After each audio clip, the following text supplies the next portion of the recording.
Ny mety ho toetr'andro eny an-dranomasina ny talata 12 novambra 2024 amin'ny 9 maraina hatramin'ny alarobia 13 novambra 2024 amin'ny 9 maraina. Tsy misy ny filazana fampitandremana amin'ny aviny an-drano na izany azy entana isika mpampiasa ranomasina mba ho malina hatrany. Ho an'ny morontsiraka Atsinanana, tanjona Bobahomby hatrany amin'ny tanjona Angotsy, anorana tandrivindrahona vitsy, ho avy atsimo Atsinanana andrivotra ka ho 20 hatramin'ny 20 km isan'ora. Hahatratra 7 km isan'ora ny any amin'ny tapany avaratra, Anonjaben'ny ranomasina, Avon'ny Onjy 1.5 hatramin'ny 2 metatra. Tanjona Angotsy hatrany Mahanoro, anorana tandrivindrahona amin'ny Tsitokotoko, ho avy Atsinanana andrivotra ka ho 9 hatramin'ny 12 km isan'ora. Iodiny ho avy avaratra Atsinanana kosa ny any atsimo ny Toamasina ka ho 9 hatramin'ny 12 km isan'ora hatrany. Adiny mpanonjana Anonjaben'ny ranomasina, Avon'ny Onjy 1 hatramin'ny 1.5 metatra. Mahanoratra ny Taolagnaro, Andrahoana amin'ny Tsitokotoko, ho avy avaratra Atsinanana na avaratra andrivotra ka ho 9 hatramin'ny 12 km isan'ora. Hahatratra 20 hatramin'ny 17 km isan'ora ny atsimo ny Vangaindrano, Anonjaben'ny ranomasina, Avon'ny Onjy 1.5 hatramin'ny 2 metatra.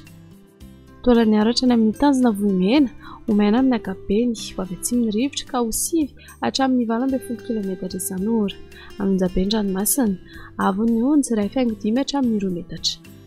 Ho an'ny morontsiraka andrefana, tanjona Vohimena hatrany amin'ny tanjona Gabo, Ibalikan'ny Masoandro, ho avy atsimon'ny rivotra ka ho 12 hatramin'ny 17 km isan'ora. Anonjaben'ny ranomasina, Avon'ny Onjy 1.5 hatramin'ny 2 metatra. Tanjona Gabo hatrany amin'ny tanjona Vilanandro, Omaina amin'ny Akabeny, ho avy atsimon'ny rivotra ka ho 9 hatramin'ny 12 km isan'ora.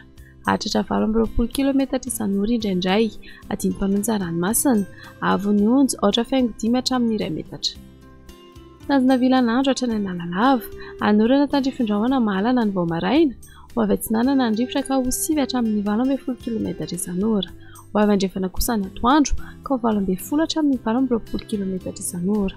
Ho tonona adiny mpanonja ranomasina, Avon'ny Onjy 8.2 hatramin'ny 8.5 metatra. Analalava hatrany amin'ny tanjona Bobahomby, anorana tandrivindrahona vitsy ny maraina, ny vaovao fisoka andrivotra ka ho 9 hatramin'ny 12 km isan'ora. Hahatratra 12 km isan'ora ny eo anelanelany Nosy Be sy ny tanjona Bobahomby, ho tonona adiny mpanonja ny ranomasina, Avon'ny Onjy ho latsaky ny 8.5 metatra.